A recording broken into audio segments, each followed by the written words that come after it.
విశాఖలో AICC member Shunkar Padmashri ఆధ్వర్యంలో కాంగ్రెస్ శ్రేణులు ఆందోళన చేశారు. జనగణన డీలిమిటేషన్ షరతులు లేని మహిళా రిజర్వేషన్ బిల్లును అమలు చేయాలని నిరసన తెలిపారు. ముందుగా అంబేద్కర్, ఇందిరాగాంధీ విగ్రహాలకు పూలమాలలు వేసి నివాళులర్పించారు. అనంతరం డాబా గార్డెన్స్ అంబేద్కర్ విగ్రహం నుంచి జీవీఎంసీ గాంధీ విగ్రహం వరకు ర్యాలీ నిర్వహించారు.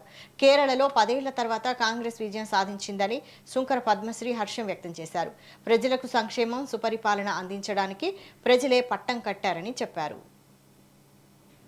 కాంగ్రెస్ యూడీఎఫ్ 10 సంవత్సరాల తర్వాత ప్రజలకు సంక్షేమ పరిపాలన అందించడం కోసం ప్రజలు పట్టం కట్టితే పెద్ద మెజారిటీతో అధికారంలోకి వచ్చినందుకు కాంగ్రెస్ పార్టీ శ్రేణులందరికీ కూడా శుభాకాంక్షలు తెలియజేస్తా ఉన్నాం. దానికి కృషి చేసినటువంటి రాహుల్ గాంధీ గారు, ప్రియాంక గాంధీ గారు, మల్లికార్జున్ ఖర్గే గారు, అక్కడ ఉన్నటువంటి స్థానిక నాయకత్వం అంతా కూడా ఐక్యంగా పనిచేసినందుకు వీళ్ళందరికీ కూడా ధన్యవాదాలు తెలియజేస్తా ఉన్నాం. దక్షిణ భారతదేశంలో భారతీయ జనతా పార్టీ ఆ ఎన్డీఏ కూటమికి తావు లేదు అనేది మరొక్కసారి ఈ ఎలక్షన్ల రిజల్ట్ లో రుజువైపోయింది.